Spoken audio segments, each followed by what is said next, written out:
Leonis was an ugly Dark Lord who ruled the world, but because of his greed, he was defeated by humans and goddesses.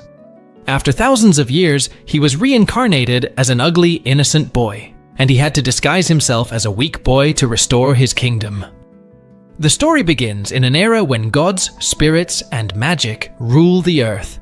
In the Necrozoa, City of Death, the battle between the Demon King's army and the 6 heroes reaches its peak.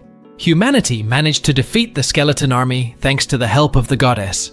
Because when humanity's army fell, the goddess quickly revived them. They became like immortals. In the castle, it seems that the last Demon King gets a report on the fall of the other Demon Kings. And now only himself remains. He is named Leonis Death. In the midst of a rain of attacks, Leonis was annoyed because the great sage Arakael now sided with the goddesses. Leonis was angry and wanted to burn them with the fire of darkness, but he was stopped by his henchmen. Because Leonis is the last Demon King. If he loses, then the rebel goddess named Rosalia will be angry. Because he had promised her. Leonis admitted his defeat this time, but he will rise and reclaim his throne. After thousands of years, we see 2 girls entering a cave. They are from Unit 18 who are investigating the Void Trail there. Their names are Celia and Regina. There they find some statues. They wonder if a king is buried there. They go to a locked door. There is an inscription that they don't understand. Meanwhile, Regina went to investigate on the other side. When Celia touched the door, it suddenly opened. While in there, her device shut down due to overreaction. There was a stone, like a large diamond. Celia thought that if there was someone inside, she intended to help. Meanwhile, ugly Leonis meets with Rosalia to fulfill his promise to find a vessel to inherit the goddess's power. Celia tries to shoot at the stone until suddenly, the stone glows and explodes. The explosion knocked Celia unconscious. When she woke up, Celia was surprised to see a boy in front of her, but strangely, the boy was also surprised to see himself. He muttered, "Did his reincarnation fail so that his form became when he was the hero?"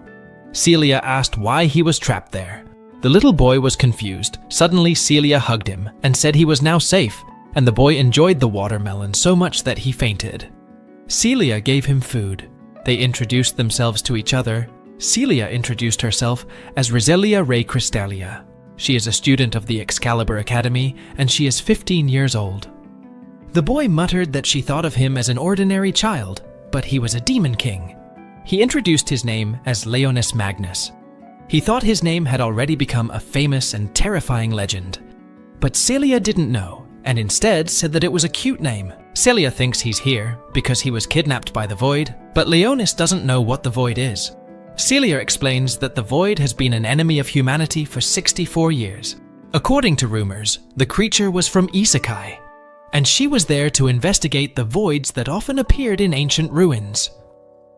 Leonis was confused, and he asked what year it was in the holy calendar. Celia tried to fight it with a gun, but it didn't hurt the Void at all. Leo wanted to help, but he slipped on his own clothes. Poor Leo. Suddenly, Regina shot the Void with her weapon, but the monster was still alive. Regina turned Excalibur into Dragon Blast. Leo said that the weapon's power was equivalent to 4th level explosion magic. After defeating the Void, they left there. Leo wanted to eradicate the Void monsters that were there, but he didn't want to leave Celia, who was his current source of information. He decided to keep his identity as a Demon King a secret. While running, a Void suddenly fell from the roof. The Void monster was a wyvern. Celia took out her sword. An annoyed Leo wanted to attack the monster, but Celia told him to leave. And instantly, Celia was hit by the monster's attack. At the time of her last words, Celia apologized for not being able to protect Leo and told him to go meet Regina. But Leo instead said that Celia was stupid for protecting him. Leonis remembered his past when he was still a human until he followed the rebel goddess. Leo, who was annoyed, immediately finished off all the voids there using 8th level magic power.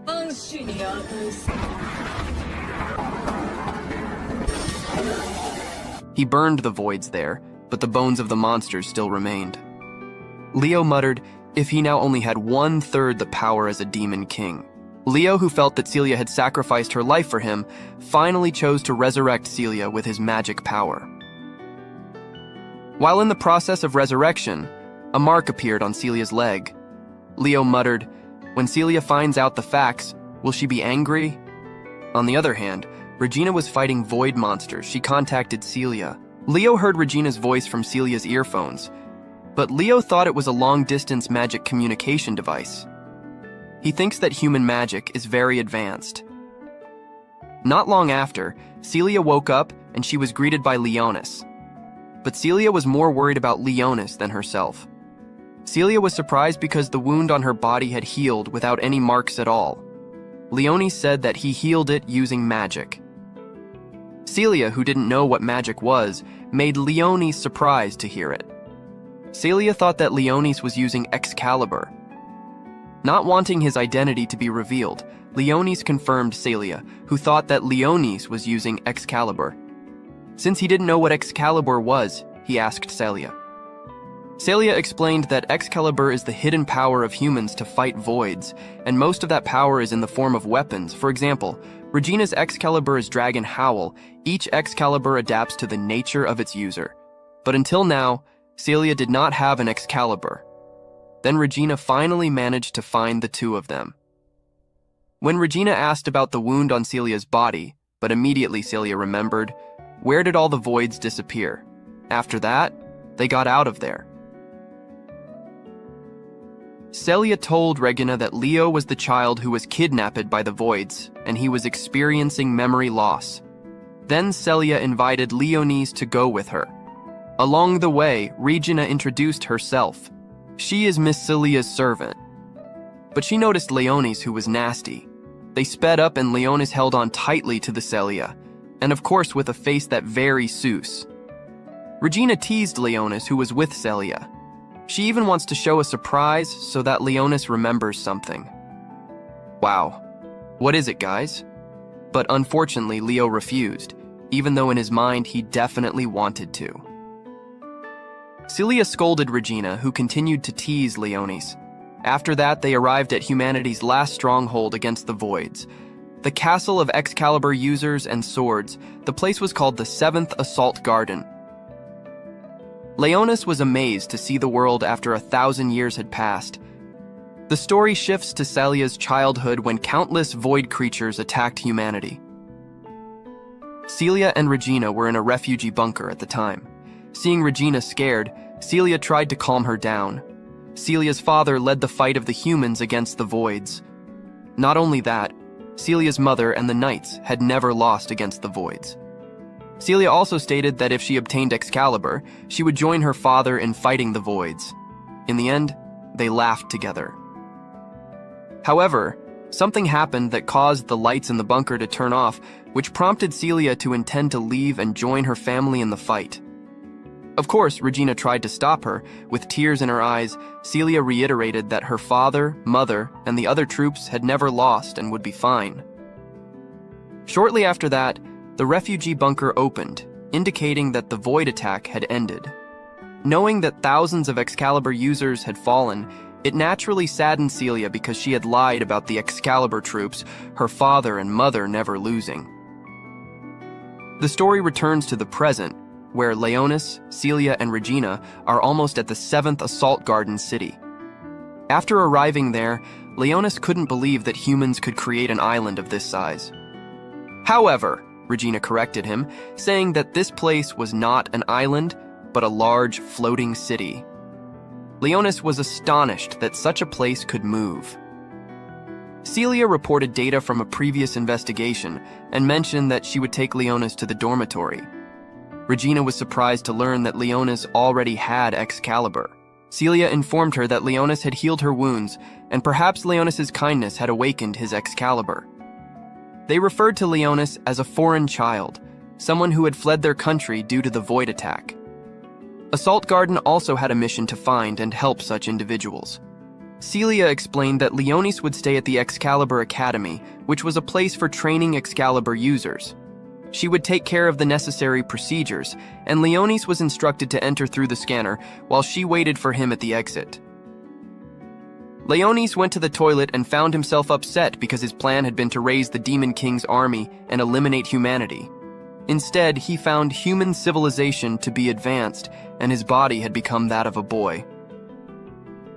Leonis then called his two servants, named Blackass and Sherry. Sherry and Blackass were surprised to see Leonis in his boy form, as they had known him as the Demon King. Leonis explained that his reincarnation had failed, and he had returned to his human form. Blackass had only known Leonis in his demon form, having met him after his transformation into the Demon King. Sherry commented on how cute Leonis looked. Meanwhile, Leonis had a request for both Blackass and Sherry. Leonis tells them that they are currently on an artificial island, and this city is Fortress Move number 7. That means there are still 6 other fortress cities. Upon hearing this, Sherry becomes curious about whether humanity has managed to surpass the half-demon race and the elf civilization. This is why they need to investigate humanity's strength in preparation for raising the Demon King's army. Leonis asks them to investigate this city, but they are forbidden to use magic because magic is rare at this time. Meanwhile, Leonis will sneak in and gather information at the Mankind Warrior Training School. Sherry is disappointed that she won't be able to take care of her cute master. Then, they set off to carry out their master's orders. Afterward, Leonis enters the scanner door, knowing that this place is a checkpoint. After going through the scanning process, Leonis proceeds to the next stage. Suddenly, an alarm sounds, and Leonis realizes that his magic energy triggered it. He quickly conceals his magic energy, and once the situation returns to normal, Leonis resolves to be more cautious in the future. Upon successfully passing the checkpoint, Leonis receives his ID card. However, Celia takes it from him, explaining that it's necessary for Excalibur's examination preparation before entering the academy, where they need to record the characteristics of Excalibur. After the process is complete, Leonis will receive an official ID. Upon hearing this, Leonis tries to devise a plan to maintain his true identity secret. Following that, Celia takes Leonis on a tour of the academy before returning to the dormitory. Leonis is surprised to see that the residents remain peaceful despite being on the front lines. Celia explains that even though Excalibur users are sent to the front lines, the 7th Assault Garden has never been breached by the Voids. They are now almost at the Excalibur Academy, which serves as the command and military center. Leonis noticed that the place is much larger than the Demon King's fortress, the Death Hold. Celia then shows Leonis the learning rooms, auditorium, library, and laboratories. But Celia said that she had only shown half of Excalibur Academy's facilities. Celia showed the Excalibur examination room. But she suddenly fell down and felt dizzy. However, she had to train immediately so that she could get her hands on Excalibur. Leonis was surprised that Celia, who didn't have the power of Excalibur, could enter the academy. 2 girls were attracted to Leonis, who was super cute. They said, "Although cute, that boy could be a future Demon King." Hearing that, of course, Leonis was surprised, but he thought it was impossible for them to know his identity. Shortly after that, a man with some girls arrived. The man's name was Muzel Rhodes. Muzel mocked Celia, making her upset. Leonis found out that Muzel was not Celia's best friend. Celia then invited Leonis to leave, but she was stopped by Muzel. Muzel laughed because Celia not only formed an exile platoon, but also took care of a kid. Hearing that Leonis was able to use Excalibur, of course Muzel couldn't believe it. Although Muzel had mocked them, Leonis forgave him so as not to attract attention. Muzel invited Celia to join his platoon, and Celia did not have to fear being kicked out of the academy if she joined a high-level platoon. From this, Leonis learned that Celia had inherited her family's Excalibur, but she was unable to show it.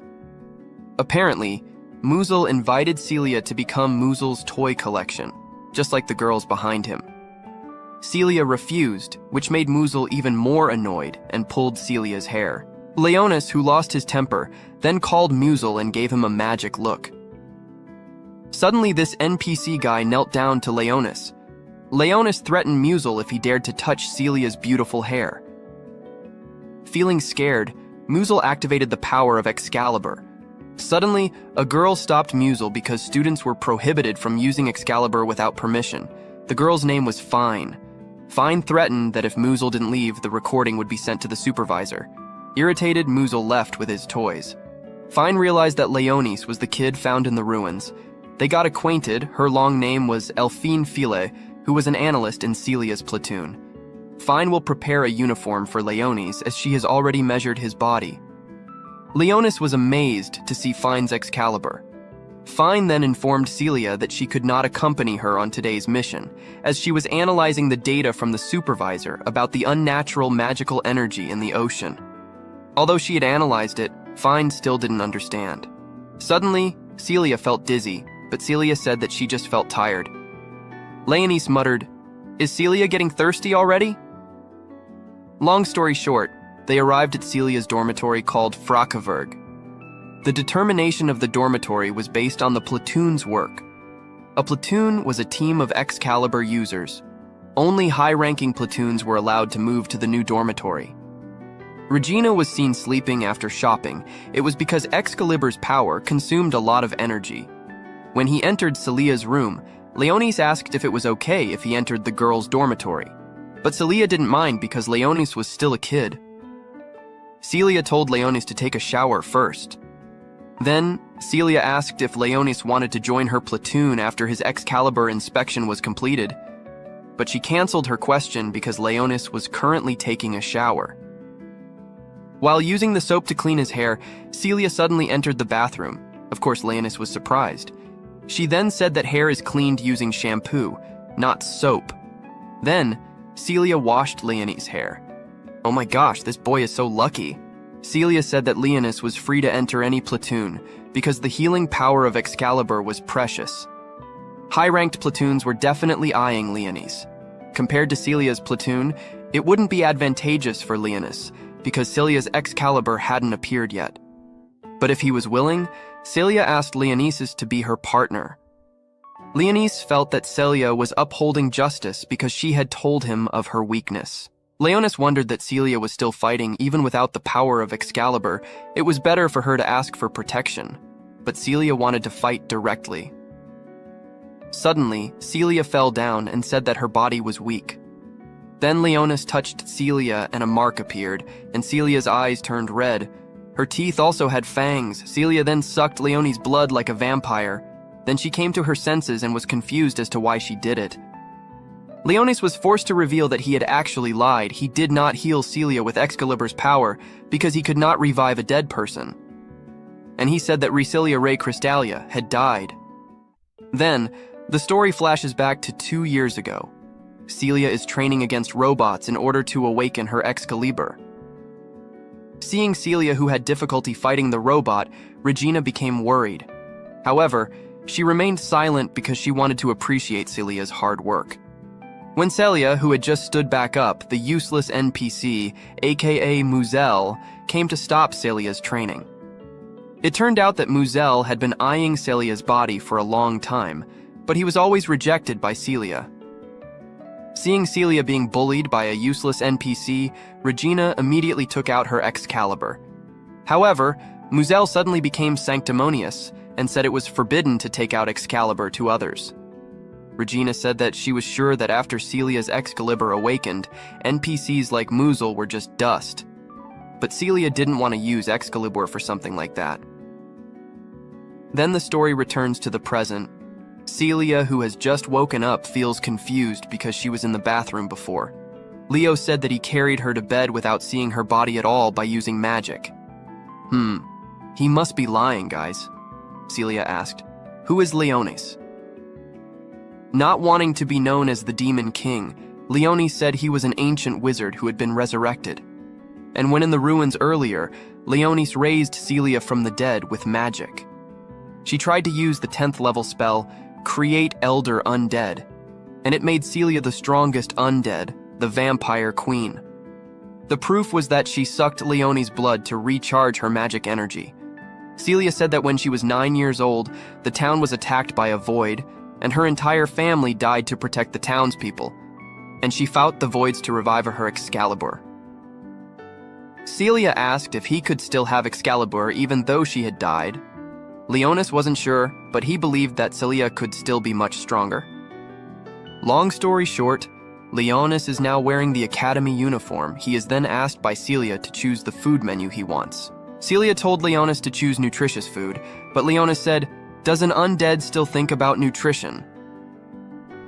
Leonis arrogantly wanted to pay with 1 gold coin, which he thought could buy the whole restaurant. But Celia said that gold coins were useless here. Leonis, who had brought 2,000 gold coins, was shocked. Poor Leonis. Shortly after that, there was a girl who was being charged for her debt by 2 men.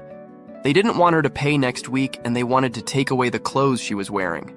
And then, she told them to come again next week.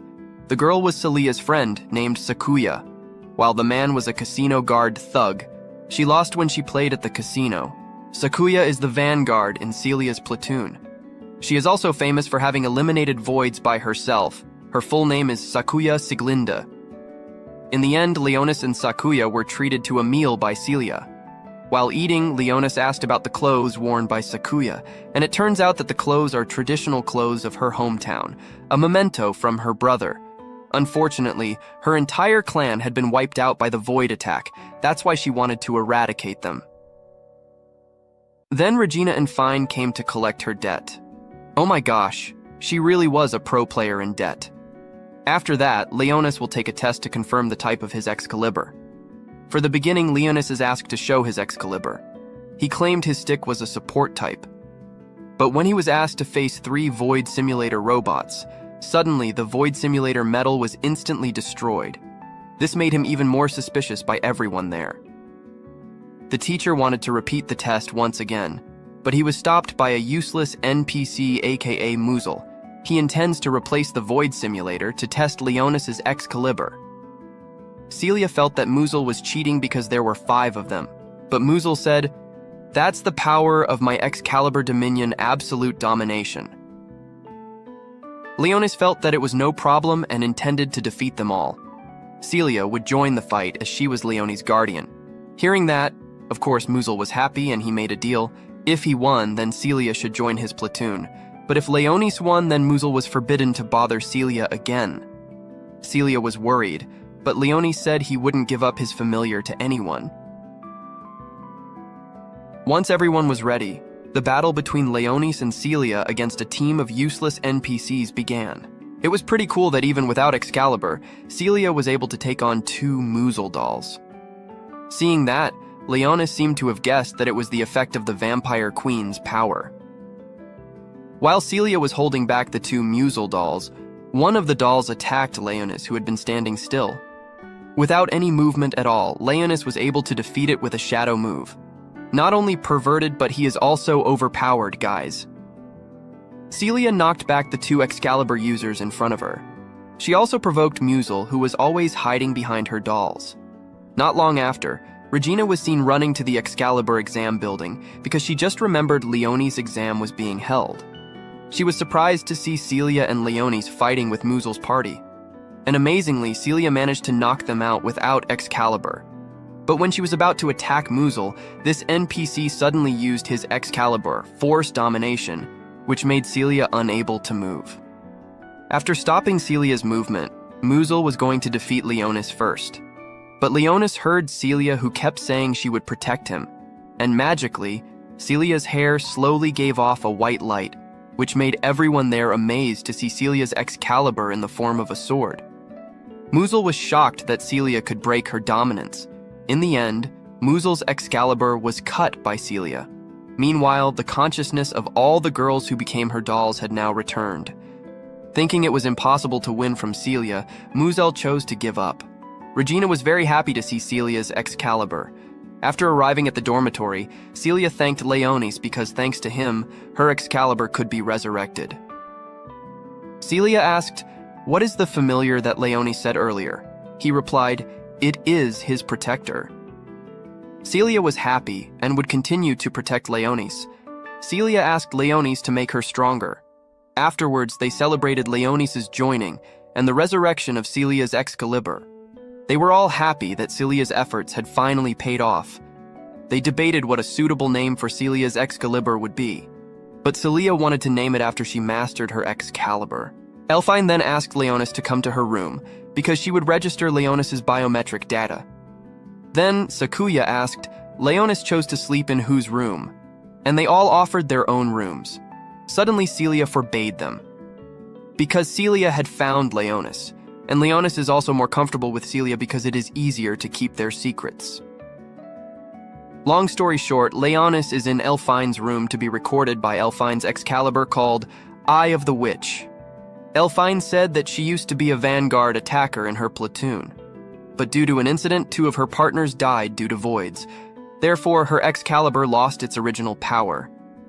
And when she was desperate, Celia invited her to join her platoon. Elfine said, although Leo's face is adorable, but likes to glance at the big watermelon. Suddenly, Leonis was shocked, but Elfine was just joking. Then Leonis looked at the map on the monitor, but I'm sure your eyes must be on the other object, guys. Elfine intends to lend her tablet to view the map. Long story short, after Leonis looked for information about the location of the Death Hold and the location when he fought with the great sage Arakael, Leonis called Blackus to get information. Blackus said that there was a large magic crystal under the island. Humans call it a magical furnace. Hearing this, Leonis wondered if the crystal was the same as Lord Keegan Desolf's.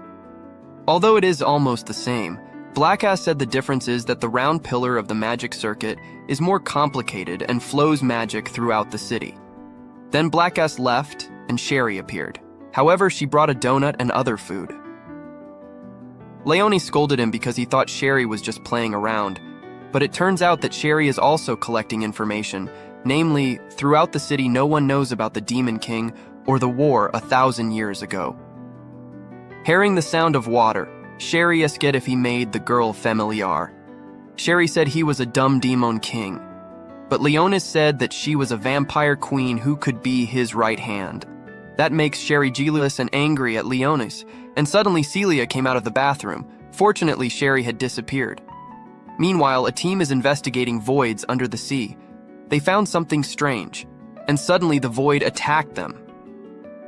The story then rewinds to the year 432 of the Great Calendar, when Leonis was one of the 6 holy heroes of the world. He was with a mysterious man who couldn't open his eyes. The man led Leonis to see a giant orc destroying nearby villages. Finally, the man opened his eyes, but he had a very suspicious look. When they arrived at the place, Leo wondered where the monsters were, but the man had disappeared. Feeling threatened, Leonis tried to draw his sword, but 3 wizards used barrier magic to trap Leonis. 5 other soldiers ran to restrain him. After he was caught, they pulled him and stopped him from moving, but he managed to free one of his legs. However, the men stabbed him with spears. Leo tried to fight back, but he had already lost too much blood. Then the men dropped him to the floor as his body lay lifeless. They were happy to finally have defeated Leonis, because the people preferred him to the king. When they left, Leonis heard a heavenly voice wondering why he fell for their trap, even though he had realized it. The voice asked him, "Is he not resentful for being betrayed?" Leonis was not resentful, and he did not consider them evil. Leonis didn't care about the world's right or wrong. However, the goddess wanted to start a rebellion against the world. When Leo asked why she invited him, she said that there was something that could only be seen by him. But then she revealed that she was lying. The real reason was because she had been watching him all this time and had fallen in love with him. She said that being a hero was boring and it would be better for Leonis to be hers. And Leo woke up from his dream. He walked over to Celia and told his accomplice to wake up. Celia's body automatically woke up, wondering what had gotten into her. Leo then showed the mark on his arm and said that it could activate the seal on Celia's thigh. With that, Leo could command Celia. Well, anything. Including men's favorite things, if you know what I mean. Leonis protests to Celia because she sucks his bodily fluids while Leo sleeps. Celia apologizes because she can't control her desire to suck his blood while sleeping. But Leo tells her that he doesn't mind if Celia sucks his fluids because Celia is now his accomplice. But please ask permission first, Celia. Don't just suck it. Then, suddenly, Fine called Celia and told her that there was a massive meeting where the leaders talked about the colossal events at sea last night. She said that there was a problem that the results of the investigation team did not appear in the database, but I think the only problem was her armadillo in the back. After hanging up the phone, Celia tells Leo that they won't have school today, so she wants to spend her time training with him. Leo teases Celia, who is very excited because her energy is full after sucking Leonis's bodily fluids. At the same time, the generals on the island are still looking for the missing divers, but when they retrieve the footage from the night before, they realize that the void caused their disappearance. The third assault garden attack 6 years ago will not be forgotten. One of the generals said that the citizens had gotten used to training, but knowing that preparing to attack would cause panic. Just then the phone started ringing, and after one of the commanders hung up, he revealed that there would be a re-investigation. At the same time, Celia is practicing against the training robots, and after knocking them down and slashing one of them, the system finishes its session. Leo thinks that it's really amazing how gracefully she handles the sword and wonders if she has been trained in the past. She reveals that since her family died, she has always self-taught all the sword techniques. To cheer her up, Leo says that he will teach her how to extract the full potential of the Vampire Queen's magic and use her own mana to enhance her physical abilities. However, he wanted to give her a real challenge and summoned his staff before surrounding them with a magical concealment sphere from the ground. He started to bring up a swarm of skeletons, but Celia was scared because she had never seen skeletons before. Celia started rushing towards them one by one. She started slashing them all and jumping to avoid their attacks. When Leo summoned hundreds again by the time she defeated them all, she groaned because of how tired she was. So Leo returned the skeletons. She bowed to thank him, and Leo offered to replenish her mana. Celia says that she has grown much stronger than before, even though she still wants Leo to train her harder. Then Celia wanted to treat Leo, but Leo refused, even though his stomach started growling. Meanwhile, Fine's orbs were scouting Assault Garden, and a team under the island was combing through the area there. On the other hand, Sakuya, the pro gambler who never wins.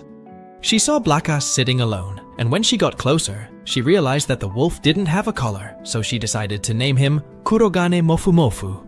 But when he growled at her, she tied some food to him and said goodbye. Inside the dorm, Regina told Fine to try the food she had made. Fine said it tasted perfect. Then Sakuya, the goddess of gambling, came in. She told them that she had just met a big dog and named him Kurogana. And without hesitation, Sakuya took the food from Regina because she hadn't eaten that day. Her money was all gone from gambling. After that, Regina wondered why Fine was wearing her uniform on her day off. Fine revealed that she was still investigating the incident underwater yesterday. And after eating, the goddess of gambling fell asleep sitting up. In the city, Leo was still amazed to see how well developed their civilization was and how everyone lived in peace. Meanwhile, the idiot Sherry had become a cook to feed Leo the best food, and when his boss asked her to cut potatoes, she told him that she had a sharper knife, but she cut everything along with the plate. Her boss yelled, saying she was so stupid, and she was given the task of cleaning the outside of the store only. And she saw Celia, who was taking Leo around, and when Celia left after getting food for him, Sherry stared with jealousy and wondered why she dared to do that to the Demon King. A few minutes later, they arrived at the restaurant she was referring to. She wanted to show him, but when a group of children came out, Leonis wondered why they came to the orphanage. But Celia told him that they made money by selling food like a restaurant. And when Leo saw how some of them were his age in the old days, he remembered the days when he was starving with almost no money. Seeing the smile around them, he was glad that this world really cared about the children. Then a fat kid asked him if he was friends with Celia, but this ugly Demon King didn't answer. Then they went in, and when Celia unpacked some things, the naughty boy came to open Celia's skirt. But before Leo could give him a lesson, Celia said that he was just an innocent child. So he pulled his shadows away. Then the orphanage caretaker finally came. Her name was Frenia, and Celia told her that he was a swordsman she found in the ruins. And all the children ran and thought he was the coolest person for surviving the void. The orphanage caretaker told the children to give him some peace, and when Celia revealed that she brought donuts, all the children ran and were very happy to eat their favorite food. Meanwhile, Leo looked at them, He realized that this was the place that Celia wanted to protect, but the place he wanted to protect was gone. Under the sea, the new divers wondered where the structure had disappeared. But inside, a man heard a vibration on the wall, and Fine looked at the monitor. She read the vibration, while Sakuya felt it. Two men were talking. They were shocked when they saw giant branches around the facility, ready to devour their worthless butts because of too much sleep. Meanwhile, Leo was enjoying eating donuts with the children of the orphanage. We get a flashback of Leonis when he was a hero. A city in the kingdom was under attack by ogres, and everyone was freaking out. The heroes Tiris, Arakael, and Leonis had to take them out. Arakael was about to use a big spell, but he had a twisted plan. He wanted to kill the ogres and the people, and then have Tiaris bring the people back to life. But Leonis didn't like that idea. He didn't want the people to suffer, so he cut Arakael's spell in half with his sword. Arakael was pissed, but Leonis, who was only 12 years old, didn't care. He jumped down and started fighting the ogres by himself. He sliced one ogre and wrestled another one. The people were amazed by him. They saw him as a true hero and loved him. But the other two heroes hated him, especially Arakael. Back to the present, we see Arakael's monster form sneaking into the underground in the Assault City. Meanwhile, in the HQ of the Assault City, they get a report that the huge tree is gone. They think it might be a void, and they want to find it and stop it. They call Elphine and let her tell them what she found out. She says she saw something underground in District 62. She also says there was a magic energy spike at the same time. Then she says it happened again, a few minutes later. She checked all the data and figured out it was a void. Everyone freaks out. They can't believe a void got into the underground. The data team looks at the new info and the old info and says it's true. The old man is confused and asks why their void detector didn't go off. The analyst says the void had weak magic waves, so the detector didn't catch it. It thought it was just a normal accident, but the general still doesn't get how the void got into the Assault City. The girl says there are some parts of the city that could let it in. Then an alarm goes off, and the analyst says something is moving in District 31. The old man is confused again, and asks why it's not using magic. Elphine quickly says the void is hiding its power so they won't find it. The old man says that's impossible, because voids are dumb. But Elphine asks him if they have any clues about what happened to the last investigation team. Another alarm goes off, this time from the stock department. They say they found some tree roots there. Meanwhile, in Elphine's room, Regina is worried because she can't reach Celia. Elphine asks if she knows where Celia is, and Regina says she must be at the orphanage with Leonis. Elphine tracks them with GPS, but Regina asks her if there are really voids in the city. Elphine says yes and tells Regina and Sakuya to be careful. At the orphanage, the kids are having lunch when one of them asks Leonis to show him his holy sword. Leonis is annoyed because the kid just spit on his face. But there's a girl named Chisela who stops the kid and gives Leonis her handkerchief.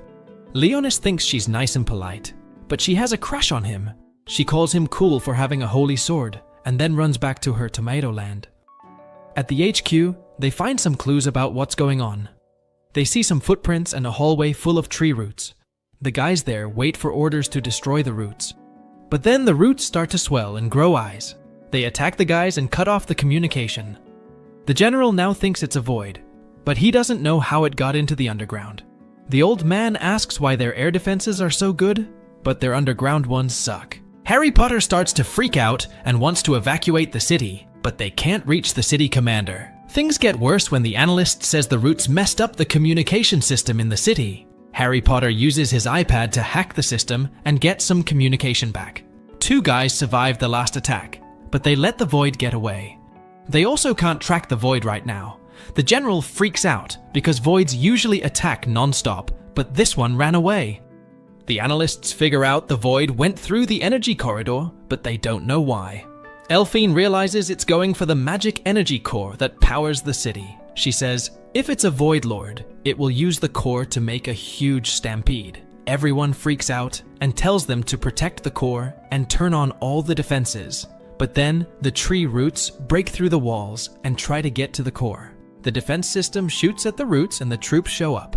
But the defense system is losing. They change their plan to not only defend the core, but also get the people out of there and get ready for a stampede. At the orphanage, this annoying kid still wants to see Leonis' holy sword. Phrynia tells the kids to stop because a holy sword is not a toy. But Celia asks him to show it because she's his familiar. He agrees to play with the kids, but in his own way. He summons a mini skeleton and makes it dance like a puppet, but the kids think it's gross. The soldiers are still fighting the roots, but they stop when they get to the core. It forces its way in and starts making voids. The city alarm goes off and Celia and Leonis run outside. They see a stampede hitting their city. The city's defense system turns on using backup energy, but it will take 3 days for them to get any help. The generals wonder if they will make it, but one of them says the students are ready. Elphine, Sakuya, and Regina are getting people out of the city, but Regina is still freaking out about Celia. Elphine tells her to relax, Celia will be there soon. She says they have to deal with the voids first.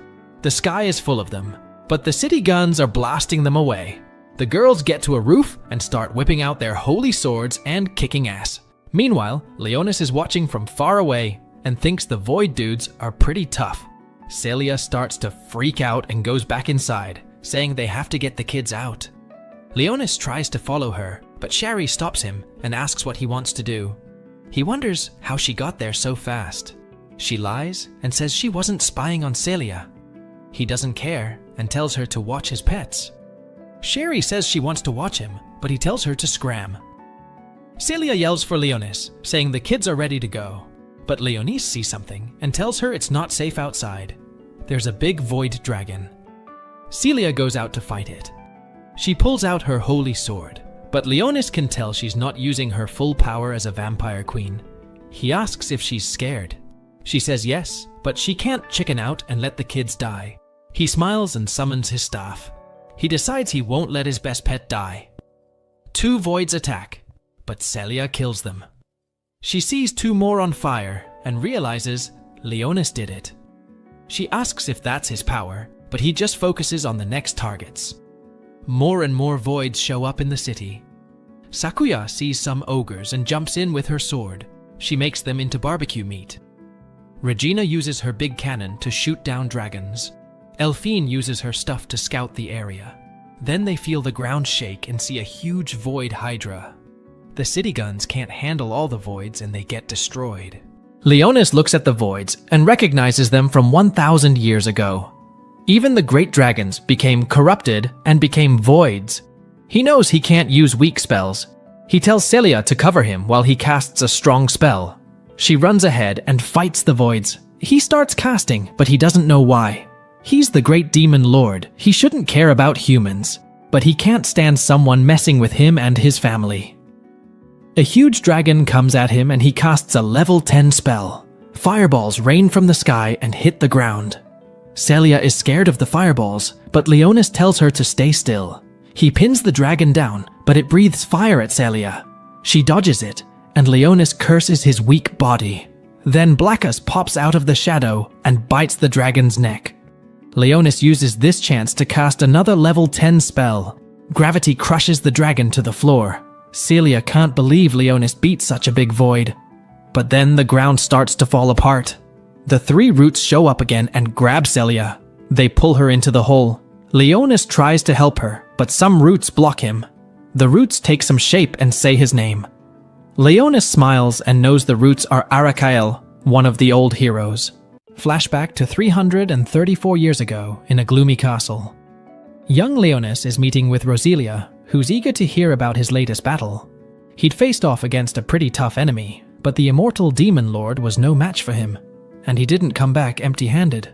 He'd brought back treasures from the palaces they'd raided, a little gift that Roselia was stoked about. But for now, it would be kept under wraps. A spell learned from the Prince of Shadows, Blackus, who was his loyal sidekick. Even though his kingdom had fallen, he could save them all with his shadow. Fast forward to the present, where Leo discovers that the mysterious monster was one of the Great 6 heroes. He casts a fire spell to try to see under the earth, but quickly remembers that he has a seal which connects him with Celia, so he can confirm that she is alive. Suddenly, Blackus appears from the shadows, lamenting that they have to face that old enemy again. But Leo suspects that Arakael is not just a monster, but perhaps their own king. And although Blackus couldn't believe that his old enemy is still alive, this gave him hope. If he was alive, then it was very likely that Recilia had also revived. But for now, Blackus wanted to know what they would do with all the children since they were in the middle of an attack. But while Leonis was observing them, he could recognize that look where too much power terrifies people's hearts, something that was repeated over the years, both in the past and in the present. So he went directly to the little ones to ask them to take shelter in the cabin. Although he believed that they would hate him since he let them kidnap Celia, he still swore that he would do whatever it took to bring Celia back to make all the children happy. So it was time to leave, using an underwater barrier spell which would protect the children's home. But for extra security, he would bring in his strongest elite men who would also protect them. So nothing bad would happen to them as long as they stay inside the restaurant.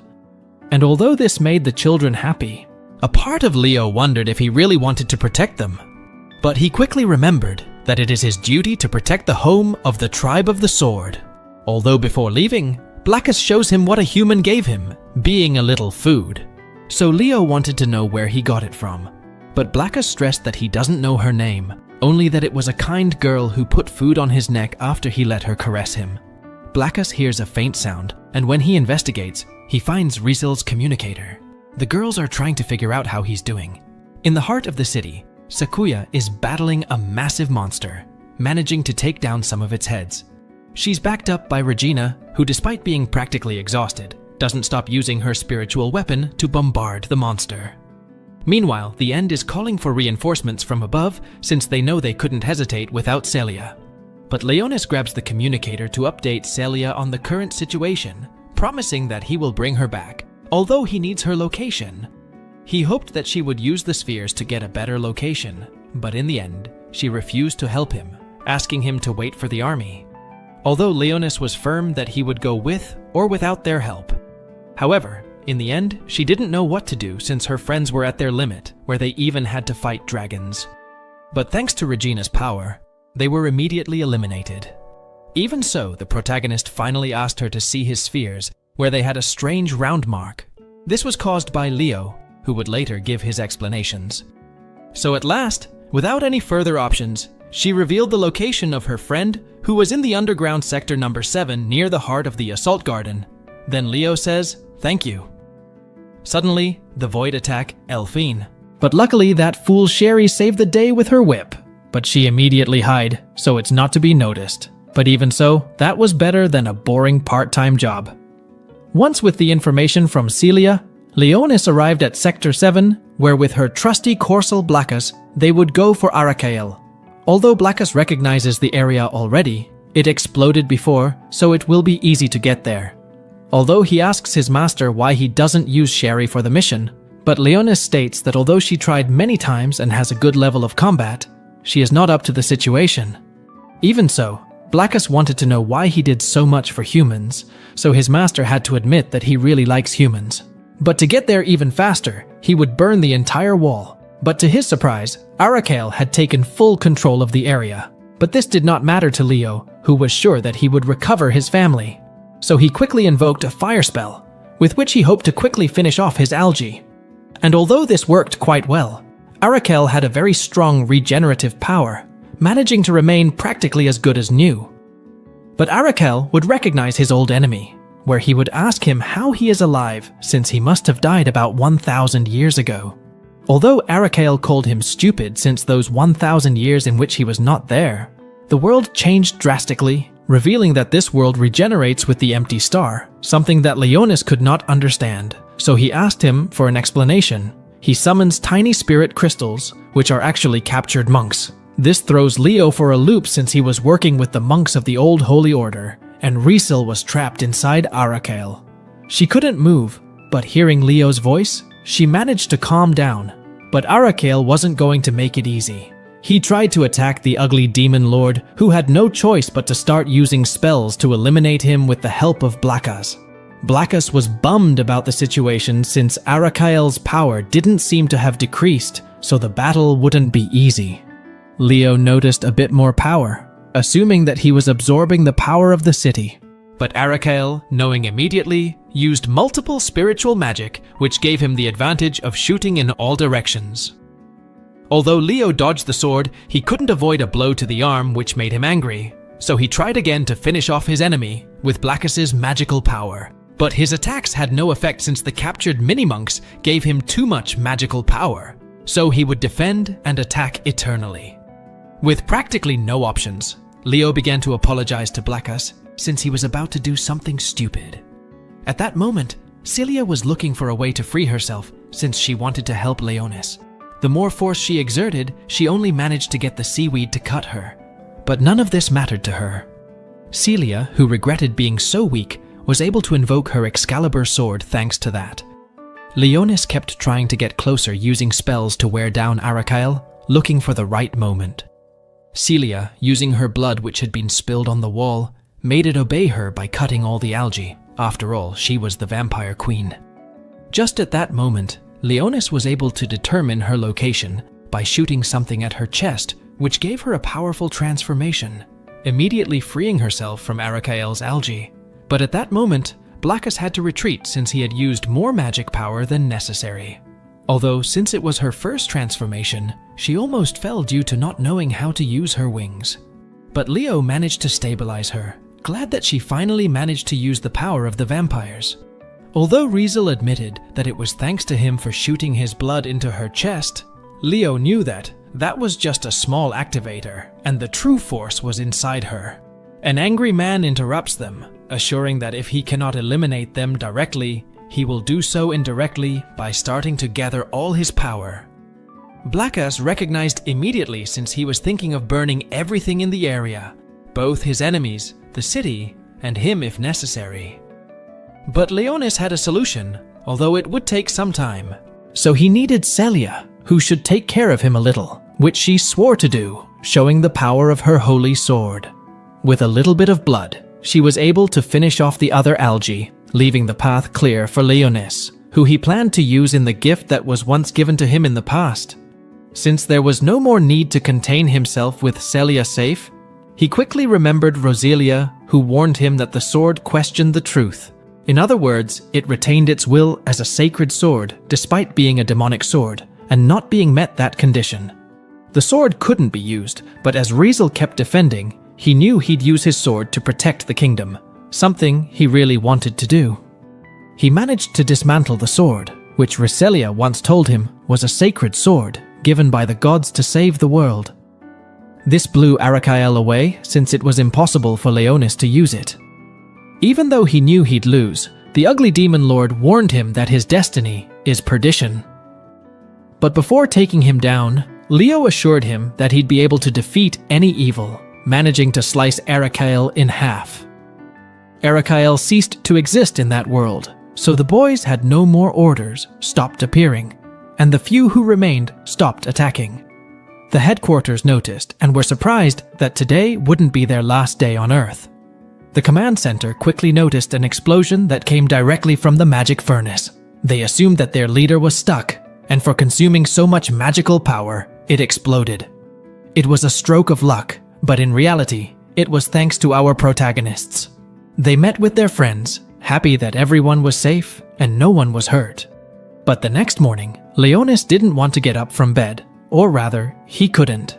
His weak body was used more than necessary, so he was practically exhausted. Not to mention that his magic power was also on the floor. Riesel quickly appeared because she wanted to bring him some gifts, like a necklace that the children made since he bravely protected them. This made Leo happy. Riesel wanted to ask him for some blood since she lost a lot in combat, which the boy had no problem with until his friends discovered her by mistake, leaving her looking like a big pervert. After dealing with the voids, they started fixing things again. The magic crystal that gave power to people was broken, so they used solar panels until it was fixed. Leonis, even though he said this was his kingdom, didn't know a lot of things, so he decided to learn more. But when he tried to go into a place using his card, he couldn't. The spirit there told him he needed permission to enter the library. Leonis was surprised that the spirit was still alive in this time. He told the spirit he was a student at the academy. The spirit told him to go to the administration to get permission. Just when Leonis was getting annoyed, Regina showed up. She closed his eyes and asked him to guess who it was. Leonis knew it was her and told her they were in a public place. She told him to pretend he didn't know her and enjoy the feeling of her chest against him. He asked if she was there just to tease him. She said she was returning some software books and asked what he was doing there. Leonis lied and said he was looking for an old text about the letters they found where he was sealed. He hoped it would help him remember his past. Regina didn't believe him, but said it was sad that he couldn't remember his past. She then went to the spirit and asked to enter. The spirit was about to say no, but Regina stared at him and he let her in.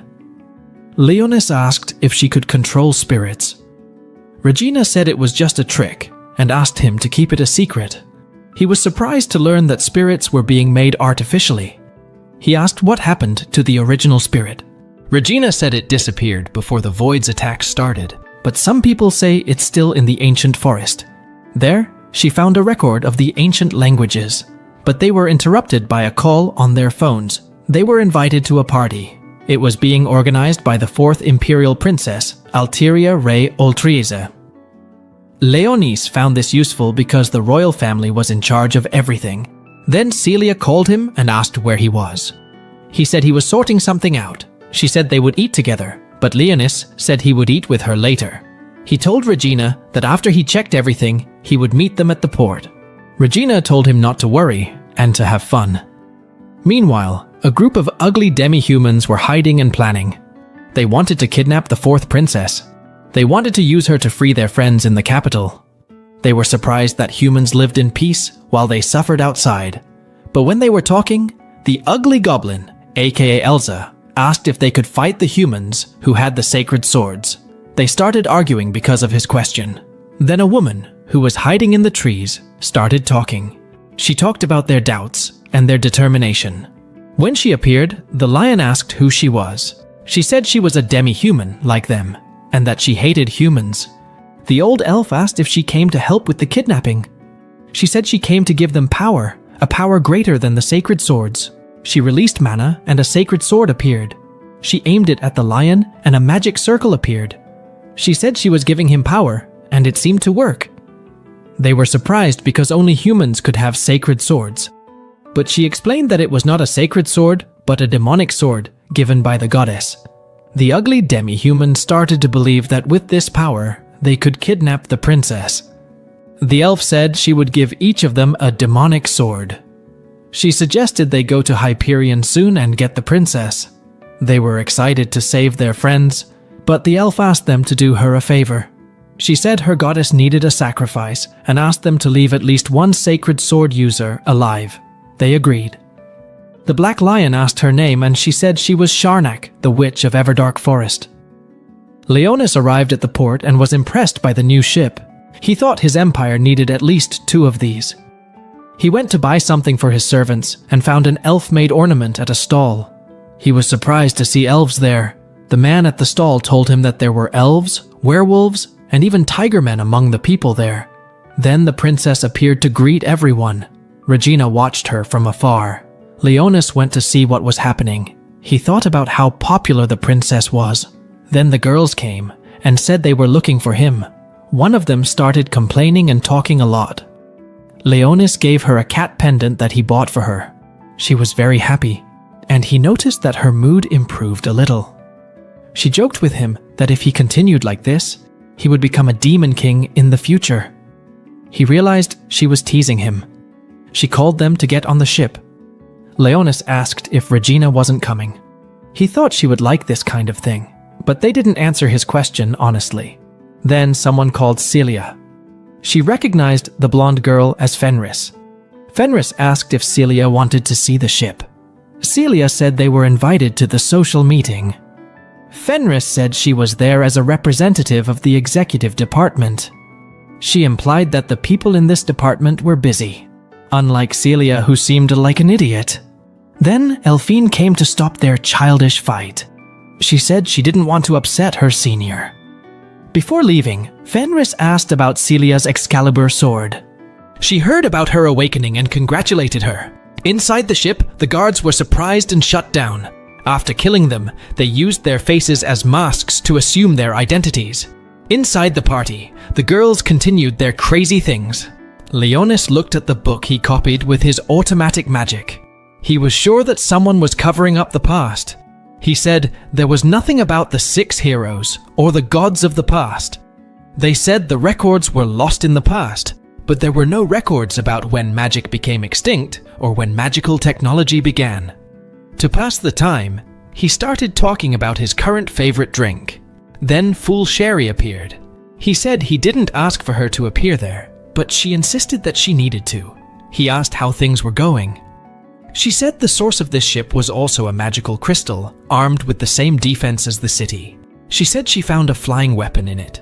He continued asking questions, but she said she still needed to investigate. Then he gave her a gift. He gave her a churros, which made her angry. She said a gift shouldn't specifically be food, and called him stupid. Then when he was about to fight with her, Celia arrived and called him. Leonis quickly hid everything when he saw Celia in a bikini asking him to swim. He made excuses, saying that humans weren't made for swimming, and he didn't have shorts. But Celia solved this quickly. She said if he couldn't swim, she would teach him. Soon, Leonis was embarrassed because he didn't know how to swim. He was also distracted by the floats on Celia's swimsuit. Fine even said it was good for Leonis because he learned to swim quickly. People started talking about him, and the girls gave him a swimming lesson, which frustrated Leonis more. In the afternoon, Regina was alone eating when guards passed by her. They said the time for the meeting was coming. She wondered what she was doing. Inside the ship, the demi-human managed to catch the princess while she was being transported. The princess let her pet run away. The witch told them to leave it alone. Inside the hall, the useless demi-human revealed themselves after firing their first shots. Leonis quickly realized there must be more of them there. The wolf activated his sword, and they were surprised that he had Excalibur. Fenris tried to activate her Excalibur, but she was stopped. Then the old elf threw an explosive apple near them. He said if they tried to activate their swords, it would explode. Since they had no way out, they were only left with fear. They took the cell phones and started saying that the princess would be kidnapped. A man asked what they wanted. The wolf said they wanted to free their companions. But Fenris said the Empire wouldn't negotiate with a terrorist like him. He got angry and wanted to kill her, but useless Elsa stopped him. She said they were not allowed to kill Excalibur users. He understood since they would be a sacrifice for the goddess. This caught Leonis's attention. While he showed himself with the power of the goddess, Leonis said he would guarantee the princess's safety and disappeared. The girls tried to cover up his disappearance. Meanwhile, the demi-human forced the princess to activate the insignia. She asked if they would keep the people on the battleship safe. The witch said yes.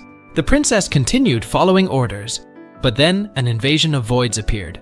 The witch ordered them to go towards the voids. She said whoever wielded the Excalibur in fear would be a good sacrifice for their goddess.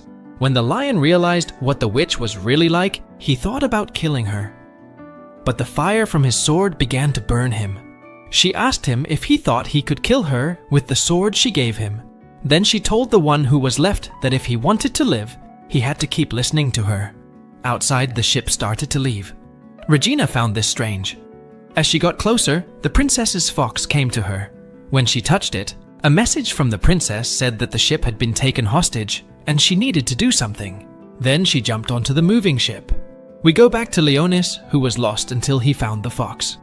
He came face to face with Regina and asked what she was doing there. But Regina seemed upset. She said she needed to act quickly because her sister was in danger. That night, a red star named Scarlet Calamity lit up the sky. The word on the street was that as long as that star was in sight, the royal baby was considered a no-show. So the king, sticking to this rule, planned to off the 4th princess. But Duke Cristalia got wind of this and wasn't having any of it. The baby was supposedly ditched in the woods, but that was all smoke and mirrors. In reality, Edward, a son of Duke Cristalia, took the kid in. He and his wife were over the moon to have a daughter, and she even scored a sister. As time went on, this daughter had to keep her real identity under wraps and ended up as the personal assistant to a gal her age.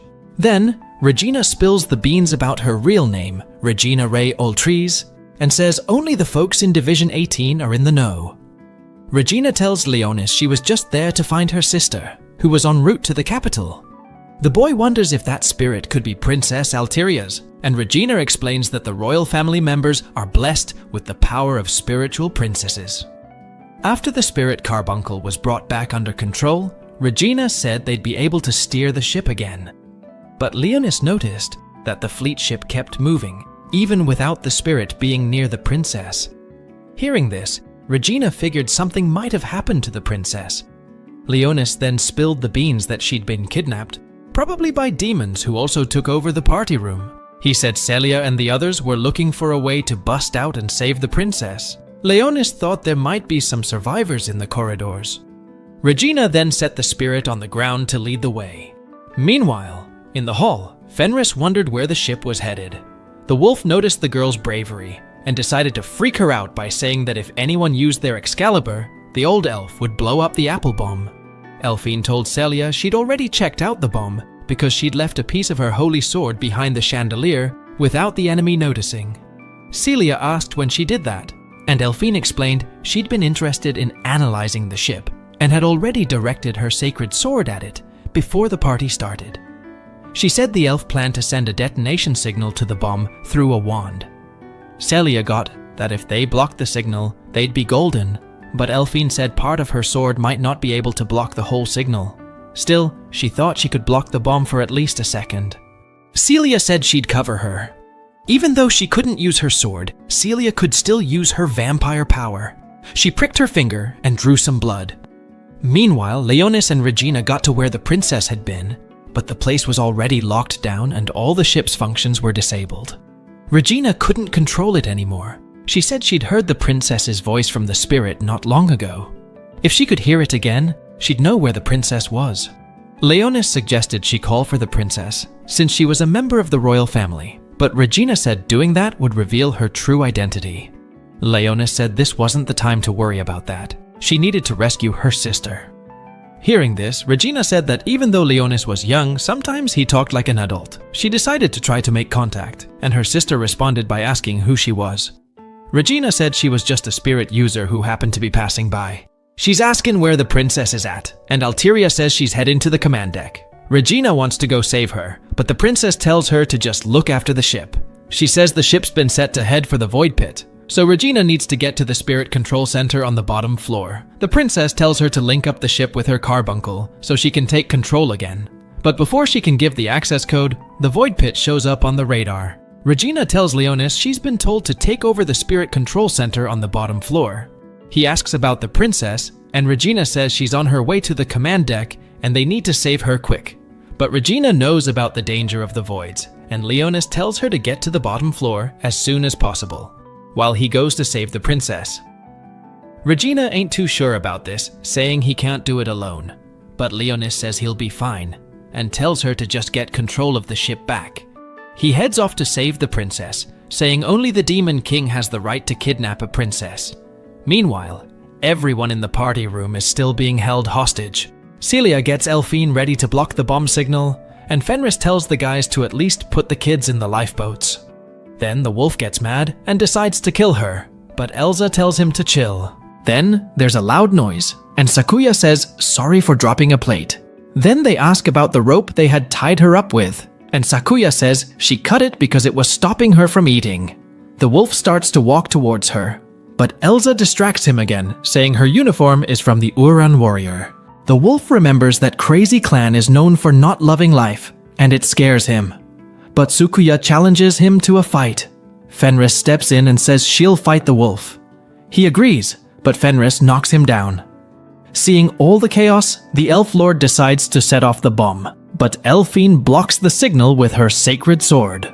Now everyone can use their swords again. Fenris activates his Frost Wolf and summons 2 wolves to fight the wolf. They hold him down, and Celia takes on the old elf. After the dust settles, Fenris reckons her stirring things up helped him crack that problem. But Celia ain't having it, ripping into the gal for being so darn reckless. Celia tries to hit up Leonis, check if the lad's alright, but she ain't getting no signal. Peeping out the window, Elphine clocks they're in the void pit. Then, monsters start busting the ship's glass. As they swarm in, The gals try to hold him off. Elphine suggests everyone else hunker down in the room. Meanwhile, Celia gets a voice message from Leonis. He's chatting to her through the cat accessory, says the whole situation's under control. He tells her Regina's heading to the Spirit Control Center on the lowest floor to get a handle on the ship, and he wants Celia to back her up, but Celia's gotta protect the hall. Leonis says he's got it covered. The princess asks what they're planning to do with her. Sharnak spills that there's a group interested in the power of the spirit, so the princess would be a prime plaything for these sickos. Regina's trying to fight the void solo, till Celia shows up to lend a hand. The other gals are still keeping the voids at bay in the party room. But then a giant octopus crashes the party. Fenris just calls it a slightly tougher than average void. Sakuya steps up to take on the octopus, telling the other gals to keep the civilians safe from the monsters. After they clear out, Sakuya whips out her demonic sword, Dark Lightning. Regina and Celia are still fending off the voids till they finally make it to the command deck. The princess reveals the access code is Scarlet Calamity, a star they gotta remember. After punching in the code, they hijack the summoning system. Regina changes the ship's course.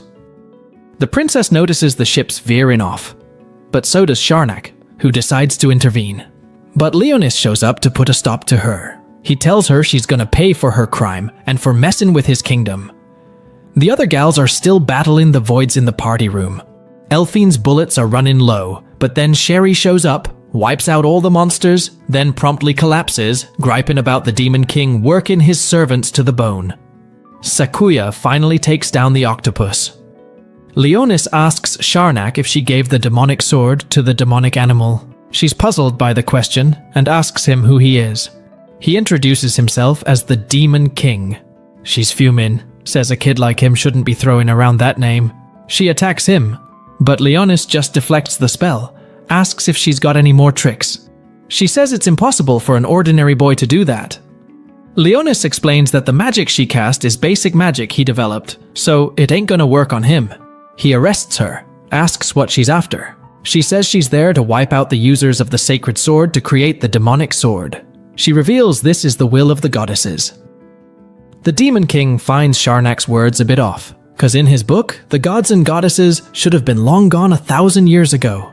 He asks who her goddess is, but before she can spill, she gets skewered by a sword. The lad recognizes it as Zogstar Mezekis, the Demon King's killer weapon.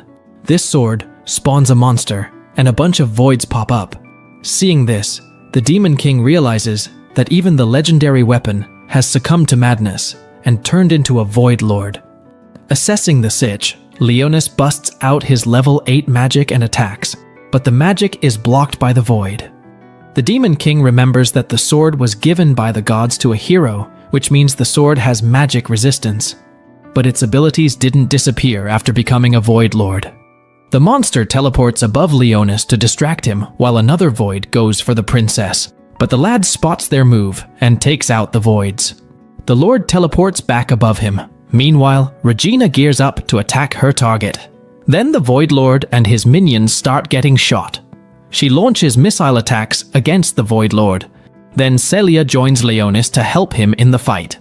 The lad asks her to buy him some time, so she starts attacking them. The Demon King draws his demonic sword Dainsleif, and uses a supreme technique he learned at the Ragnus Kingdom School. A flash engulfs the ship, and he finally puts an end to the Void Lord. The next day, Fenris thanks the princess for the praise on behalf of the Knights of the Holy Sword. The princess mentions she saw a young user of a sacred sword the night before. Celia explains he wasn't feeling well and asked to return home early. Then the princess changes the subject and asks about the master of the spirit who took control of the ship, as she also wants to thank her. Celia makes another excuse and explains she couldn't be there for some reason. However, she had left a message. She was very happy that the princess was safe and wishes the girl the best in the future. Meanwhile, Leonis is complaining about the pain. He also remembers that he was unable to get information about that goddess that Sharnak had mentioned. Regina appears there to check on the boy.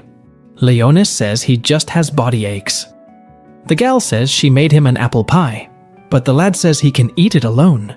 He questions if she really doesn't want to meet her sister. Regina explains that she managed to talk to her a little, And it's all thanks to him. To thank him, she kisses Leonis on the cheek. She notices that the player's heart has started to beat faster. Then he asks her not to provoke him. But Regina explains that she is just thanking him. She asks him not to say that to Celia. The next day, a few soldiers were investigating a bunker. Meanwhile, inside the bunker, a group of ugly demi-humans were trying to escape. The two soldiers managed to enter the bunker and ambush them for infiltrating Hyperion and kidnapping Princess Alteria. The ugly demi-humans were about to be arrested because they were terrorists. One of the soldiers ordered them to surrender because they were no match for Excalibur users. However, suddenly a voice said that he was tired of hearing arrogant humans. The two soldiers panicked and searched for the source of the voice. Suddenly, a magical vortex called Vraid appeared, turning the soldiers into stone. Then, a mysterious figure with a skull head walked towards the demi-humans. He suddenly pulled out his sword and ordered the demi-humans to kneel before him, and instantly, their bodies automatically kneeled before him.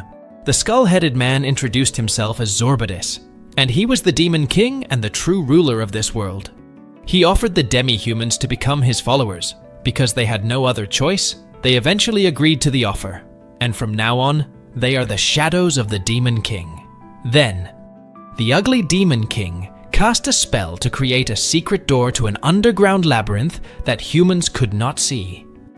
This would eventually become the headquarters of these foolish demi-humans.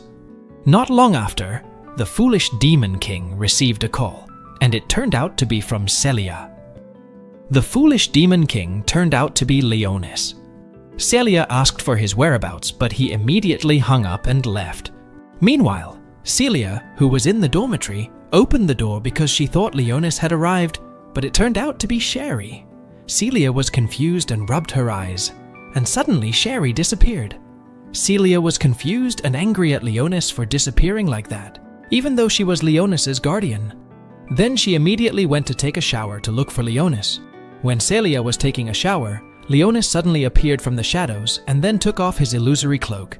He said that his familiar was too possessive, but he felt happy because he had successfully subdued the demi-humans to become his followers, and they would eventually become the foundation for the resurrection of the demon army. But in his stupidity, there was Celia wearing a bra. Leonis immediately apologized for seeing her watermelons, and the atmosphere got awkward when Regina also came in. After that, they ate together. Celia told Leonis to eat vegetables, but Leonis thought that as a Dark Lord, he didn't need to. Regina intended to drive away the crows outside because she thought the dormitory was haunted. Based on rumors, there was a big black dog ghost and a ghost girl in a maid outfit. Suddenly, this made Leonis choke. He said that they were just seeing things. And Leonis muttered because Sherry was not being vigilant. Celia asked Leonis where he had gone. Leonis made the excuse that he had just been practicing in preparation for the training match, and he wanted to make Celia proud of him. Regina said that the Fenris platoon was indeed strong, but they had to win to move up the ranks. And then, the match began. Leonis and Celia sneaked around. Leonis cast his spell, while Celia cut the flag. Their success earned praise from the spectators, especially these three cute kids, while Elphine and Regina were watching over flag number 3. When the enemy appeared, Regina quickly attacked the enemy, while Sakuya tried to distract Fenris's wolf. The military analyzed that they were using a diversion technique, and the leader was taking the flag. On the other hand, Celia was attacked by Fenris's wolf. Fenris had already guessed that Celia would be there, while Celia scolded Fenris because her attack was too painful. Celia asked why Fenris was guarding the small flag, even though she was the platoon leader. Fenris replied that she wanted to settle her score with Celia and that she had sent 2 people to target Celia's platoon's main flag. Leonis said that even though Fenris's watermelon wasn't too big, her brain was smart. If Fenris won the battle there, she would win perfectly. Then she turned her wolf into a weapon, and she gave Leonis to her friend. However, Leonis was not at all intimidated by the threat. Suddenly, Fenris attacked Celia with both of her weapons. Fortunately, Celia was able to fend them off with her sword. Celia said that if Fenris lost here, then Celia would be the winner because no one was guarding their main flag. However, Fenris managed to defeat Celia by biting Celia with her wolf. The weird girl then attacked Leonis with a gun, but that was nothing to Leonis. He easily fended her off, and then Leonis attacked her using his signature shadow technique, and that made one member of Platoon 11 defeated. Celia, who had a very strong will, was finally able to defeat Fenris with a single attack. And Fenris was speechless, so the platoon leader of 11 had lost. Leonis was proud of Celia's strength. After the match, Leonis, as usual, took a bath with Celia. He looked like he was really enjoying it, especially since there were also girls there. That dumb Regina then grabbed Sakuya's watermelon. She felt like Sakuya's watermelon was getting bigger. They discussed that they shouldn't be satisfied yet, because if Fenris hadn't targeted Celia, they probably wouldn't have been able to win. They encouraged each other and promised to fight together. Leonis didn't want to look at them because his anaconda was starting to get active. In a certain place there was a woman holding a sword. She said that this demon sword had produced the tombs of Excalibur users. She also said that Sharnak had done well, but she was curious about what had defeated Sharnak. Her name was Nephekes, a Void Lord. She was waiting for the resurrection of a goddess that had been foretold. Meanwhile, in the open sea, a strange-looking ship appeared. And at the Assault Garden headquarters, Platoon 18 received a call about the strange appearance. A female soldier said that it was the third Assault Garden that had disappeared 6 years ago due to the void, and it was heading towards the 7th Assault Garden at full speed. Elphine said that it would crash here in 7 days. In addition, an emergency beacon was seen, but the unmanned aircraft they sent was unable to get any information, so Platoon 18 was tasked with investigating the source of the beacon and searching for survivors. They must stop it as much as possible. Elphine asked why they were given this strange mission. The inspector said that it was the idea of the Management Bureau, because they were considered very strong. Leonis muttered that humans needed a hero figure like himself in the past. Celia respectfully accepted the mission. However, Leonis was not allowed to join because he was still young. Leonis refused because he was also part of Platoon 18. Celia wanted to protect the Dark Lord Leonis in her innocence. Meanwhile, Leonis told Blackus and Sherry that he had found something strange. A holy cult flag in the empty city, even though the relics of the past had disappeared. So Leonis wanted to investigate. Blackus would guard the 7th Assault Garden while Leonis was away, while Sherry would go with Leonis. They got on a plane, but inside the plane, they were fighting over who would let Leonis sleep on their lap. Regina immediately pulled Leonis onto her lap and cleaned Leonis's ears. Leonis found it very comfortable. And Leonis had a dream when he was still the Dark Lord. He enjoyed moments with Roselia. However, Roselia said that their time was running out, even though their kingdom had just been formed. She said that she would soon disappear and be reincarnated 1,000 years later. Leonis promised that if that happened, he would find her someday. And Leonis woke up, but he was on Celia's lap. Then they arrived at the 3rd Assault Garden, but their view was blocked by fog. After their plane landed there, Celia and Leonis will go to inspect the magic furnace, while the others go to look for where the emergency beacon came from. For security, Elphine entrusted her Excalibur to each member. Leonis ordered Sherry to accompany them. Sherry refused, but Leonis said that even though they were not his familiars, just consider them as his servants. Celia remembered her past there. She was very familiar with all the places there, even though they were now in ruins. And suddenly Celia's device rang, indicating that a void had been detected there. And the void was very large. Not long after that, a massive vortex appeared in Assault 3rd. A long-haired woman emerged from the vortex, naked. She looked confused by the scene and said, "Is this the world 1,000 years later?"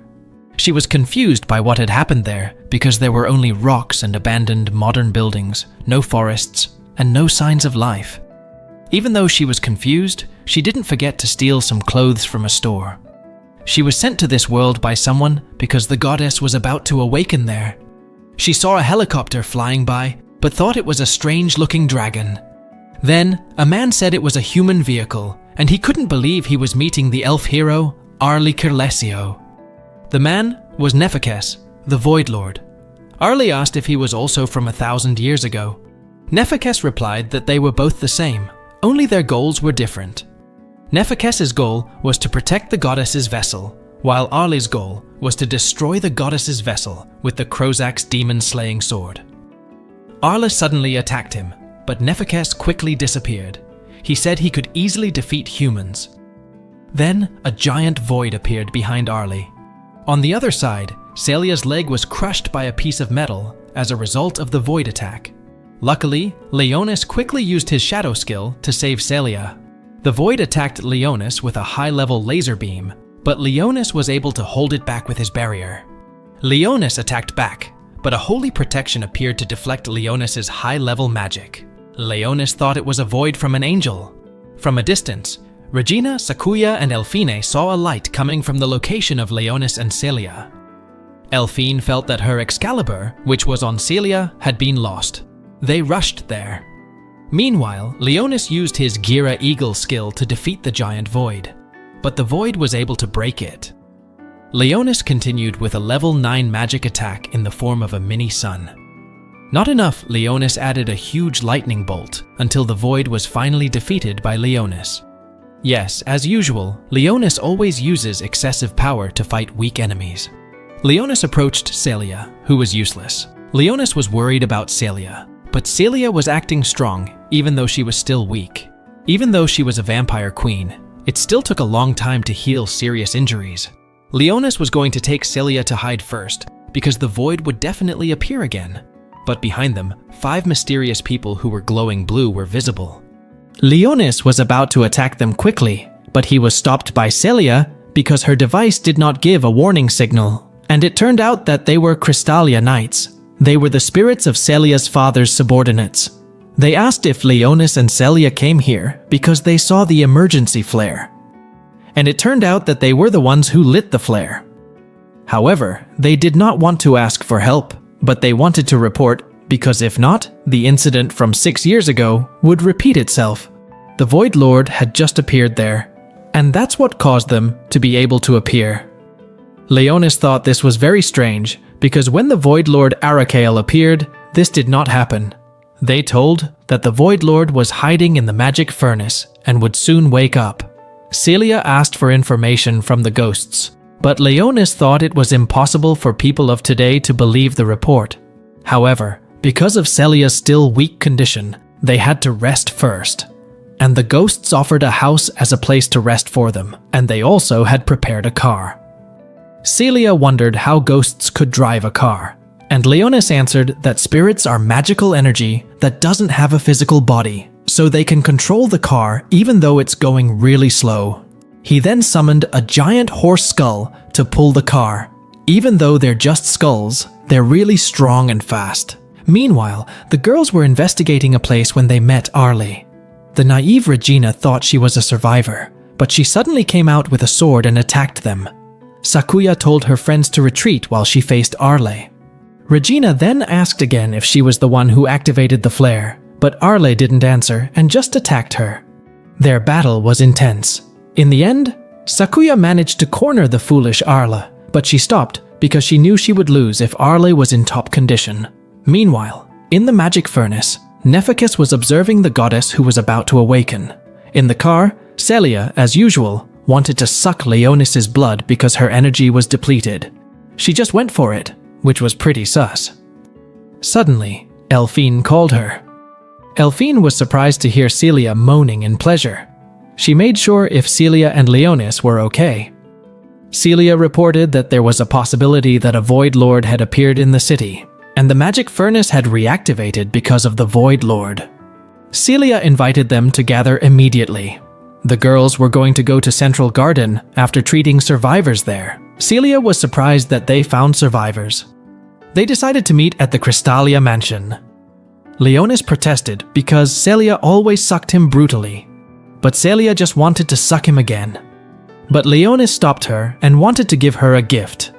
Ancestral ancient gown that can transform the vampire queen's magical energy to strengthen her physical body. Celia was hesitant about whether she could use it. Without saying much, Leonis put the dress in Celia's stomach. He said she just needed to imagine the dress if she wanted to use it. It was still too early for Celia, but Leonis didn't know what would happen in the future. He didn't want the previous incident to happen again. Celia had to be able to protect herself. Leonis also gave her a skeleton key as a good luck charm. Meanwhile, Regina had finished treating Arle's wounds. Elphine was amazed that, even with severe injuries, Arle was still able to fight Sakuya. They introduced themselves to each other. Elphine asked Arle why she attacked them. Arle thought that the girls were one of the allies of the monster Void Controller. She also got those wounds because she was careless when fighting the Void. However, Fine said that Arl's data was not in the database, so they asked where Arl was from. Arl asked them back why they were there, and Fine replied that they were investigating the place. Arle then replied that she came to fulfill her responsibility. Her mission was to kill the goddess. But after 1,000 years, no one remembered it. Arle thanked them and was about to leave, but suddenly a loud noise was heard. It was the sound of Arle's hungry stomach. They gave Arle some snacks. From a distance, Sherry said that Arle was one of the 6 elf heroes and the best disciple of Shardark, who was targeting the Demon King. Sherry was surprised why she was here. On the other hand, Nephekes, who was waiting for the goddess to awaken, received a report that the Angel Void had been defeated. He was surprised that the Void could be defeated. At the Crystallia mansion, Celia and Leonis had arrived. The house there was destroyed, and Celia remembered her past there. Then they entered and were greeted by the spirits. Leonis then sat on a chair and imagined his throne from the past. Celia really missed her past there with her family. She cried when she found her father's book. Suddenly, the spirits touched the ground and changed the building there to its original state. There, Celia saw herself as a child with her father. She listened to her father's story about the Demon King, who ruled until he was defeated by the heroes. But her father said he didn't know if the story continued or not. However, suddenly the shadow disappeared, and Nephekes appeared there. Celia thought he was a survivor. Nephekes felt insulted because he was called a human. Then he attacked Celia with fire magic. Leonis, who heard the commotion upstairs, ran towards Celia. As Celia lay unconscious, she had a flashback to the past. It was right before her father, mother, and brother, along with the other Excalibur users, left to fight the Void. Celia was whining because her family wasn't staying with her to protect her, but her father told her that it was the Crystallia family's duty to protect all the residents of 3rd Assault Garden.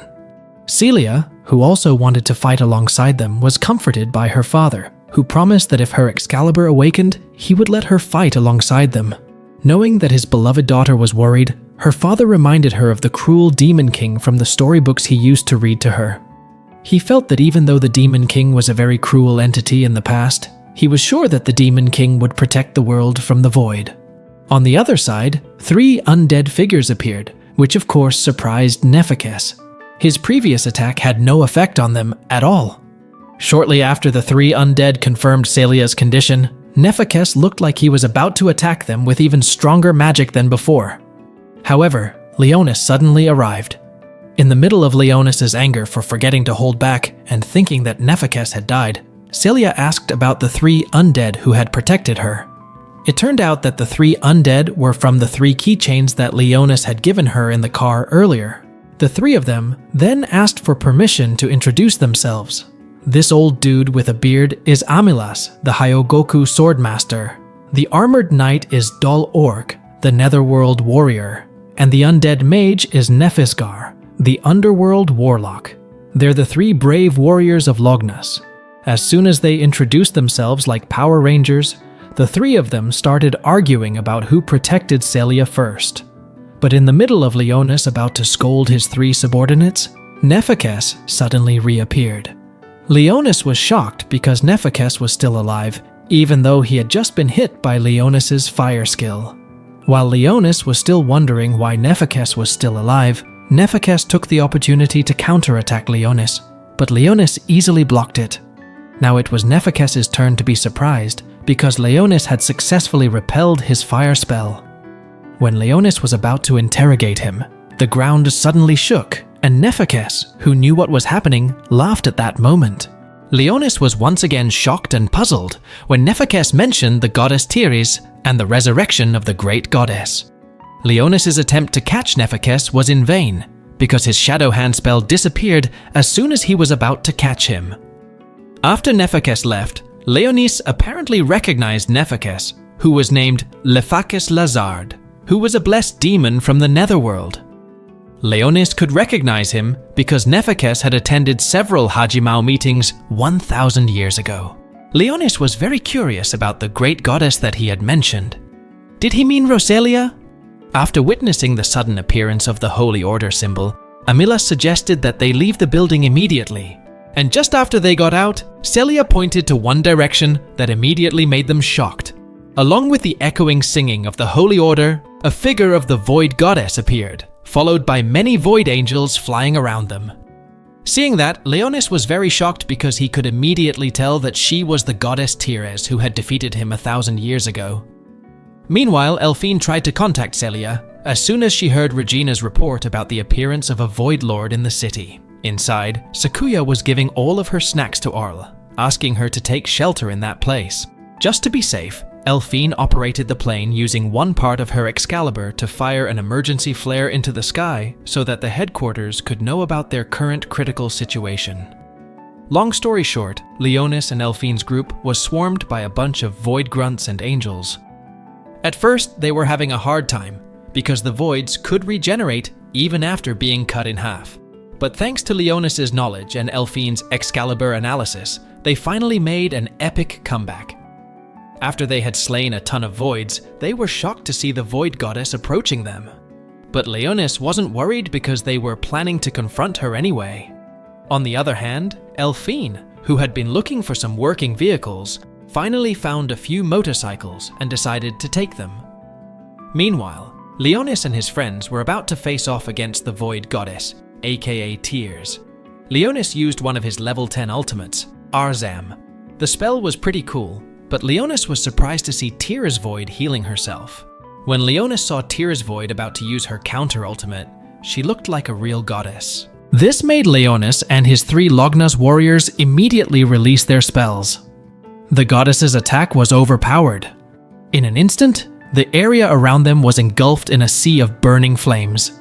Arlie recognized that the Void Goddess was using a level 11 destructive spell called Ionemesis. Elphine and the others watched the battle from a distance and decided to rush to the scene using the motorcycles that Elphine had hacked. Leonis and his friends managed to survive the meteor shower. Leonis then asked Celia to protect him from the Void Angels. He was about to use his ultimate with his demon sword, Dane's Life. After Celia and the 3 Lognas warriors protected him, Leonis was about to release his ultimate when he heard a familiar voice in his ear. His sword also stopped, as if it was refusing to cut down the Void Goddess in front of them. The voice was Roselia's. Leonis was shocked because he couldn't believe that Roselia had turned into a void like that. He tried to snap out of it, but his concentration was too disturbed. As a result, his ultimate was not as powerful as usual. In the end, Leonis was hit by an arrow from the Void Goddess. Celia and the Lognas warriors were shocked to see Leonis being hit by a direct shot to the chest. The situation got worse, especially when Teres Void was about to unleash her ultimate spell again. But then, like in a typical anime plot, Celia suddenly gained some overpowered strength. She used the dress that Leonis had given her earlier, and with that, Celia was able to defeat and cancel the Void Goddess's ultimate spell. The 3 Lognas warriors protected Leonis with all their might, not wanting to worsen his condition. Celia then approached Leonis, who was unconscious.